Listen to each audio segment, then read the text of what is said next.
ایران سے، اسرائیل سے، فلسطین سے، امریکہ سے ریلیٹڈ یہ خبر اگر آپ نے نہیں سنی تو کچھ بھی نہیں سنا کہ مفتی سلمان اظہری صاحب کو 5-7 منٹ سننا چاہتے ہیں اور ایران کے تعلق سے، اسرائیل کے تعلق سے کچھ سننا چاہتے ہیں تو سن کے جائیے گا، کام آنے والی بات آپ کے۔ پہلی بار آئے ہو تو سبسکرائب اینڈ فالو کر لیجئے کیونکہ یہاں پر اچھے اور سچے پیغام ہمیشہ ملتے ہیں۔ تو آئیے سنتے ہیں مفتی سلمان اظہری صاحب نے اسرائیل کے بارے میں کیا کہا ہے، سنیے ذرا۔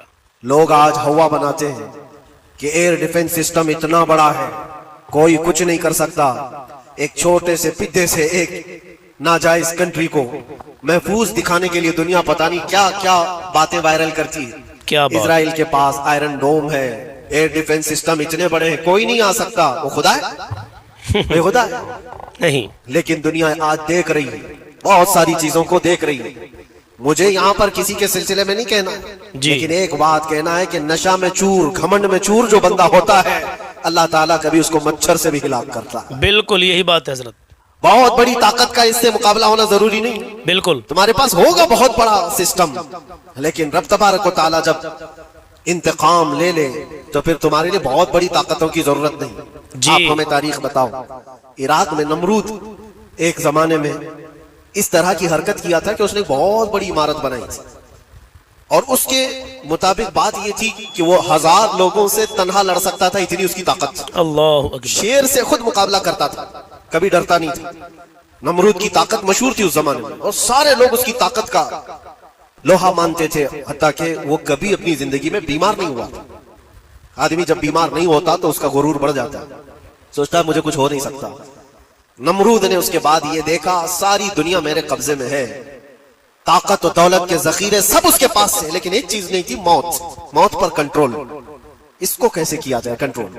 جی، یعنی مرنے سے بچ تو نہیں پائے گا، یہ کنٹرولنگ پاور بھی ہمارے پاس ہونا چاہیے۔ اس نے ایک بہت بڑی عمارت بنائی، کہا کہ خدا آسمانوں میں ہوتا ہے، ہم اتنی بڑی عمارت بنائیں گے کہ ان عمارتوں پر چڑھ کر خدا کو للکاریں گے۔ آجا میں مقابلہ کرتا ہوں اور مقابلہ کر کے میں خدا کو گرا دوں گا کسی بھی طرح سے، اگر مجھ سے نہ ہو سکے تو پوری فوج کو تیار کروں گا۔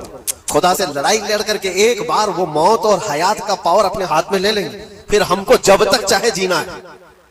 کہاں کی خام خیالی، لیکن اس نے بنایا، پوری دنیا بھر سے لوگوں کو جمع کیا، سب کی زبان ایک بنایا، سب کی کرنسی ایک بنایا، ساری اس پوری دنیا کے لوگ اس کی فوج میں، سب کو یہ باور کرانا شروع کیا کہ ہماری لڑائی ہے دنیا سے نہیں، ہماری لڑائی کریٹر سے، خالق سے۔ ہم اس سے پاور چھین لیں گے ایک بار اور پھر اپنے ہاتھ میں موت و حیات کا کنٹرول رکھیں گے۔ جس کو جتنی لمبی عمر چاہیے میں دوں گا، جس کو جب تک جینا ہے میں دوں گا، ازل سے لے کر ابد تک۔ یہ سارے خیالات اس کے تھے اور اس نے جمع کیا، عمارت بھی بنایا، فوج بھی تیار کیا۔ کیا رب تبارک و تعالیٰ یہ نہیں دیکھ رہا تھا؟ اس کی تیاری، اس کا جمع کرنا، اس کی عمارت بنانا، بہت دنوں تک یہ سب کام چلتا رہا۔ رب تبارک و تعالیٰ کسی سے غافل نہیں، دلوں میں گزرنے والے حالات سے بھی بے خبر نہیں، لیکن بندے کو رب تبارک و تعالیٰ ڈھیل دیتا ہے۔ قرآن میں رب تعالیٰ فرماتا ہے وَلَا يَحْسَبَنَّ الَّذِينَ كَفَرُوا أَنَّمَا نُمْلِي لَهُمْ خَيْرٌ لِأَنفُسِهِمْ إِنَّمَا نُمْلِي لَهُمْ لِيَزْدَادُوا إِثْمًا۔ کافر جو ان کو ڈھیل ملی ہے یہ نہ سمجھیں کہ ہم نے جو ان کو چھوڑ رکھا ہے ان کے لیے بہتر ہے، بلکہ اس لیے ہم چھوڑ رکھے ہیں کہ وہ اور زیادہ کریں، اور زیادہ کریں، لِيَزْدَادُوا إِثْمًا وَلَهُمْ عَذَابٌ مُهِينٌ، پھر ہم ذلت والا عذاب انہیں دینے والے ہیں۔ یہ مت سمجھ لو کہ رب تبارک و تعالیٰ ان سب چیزوں سے بے خبر ہے۔ نمرود اتنا سب کرتا رہا، اللہ نے اس کو چھوڑ رکھا، بنا لے لمبی عمارت، بنا فوج بھی بنا لی، ساری چیزیں بنا لیا، مقابلے کے لیے اس نے دن بھی طے کر لیا۔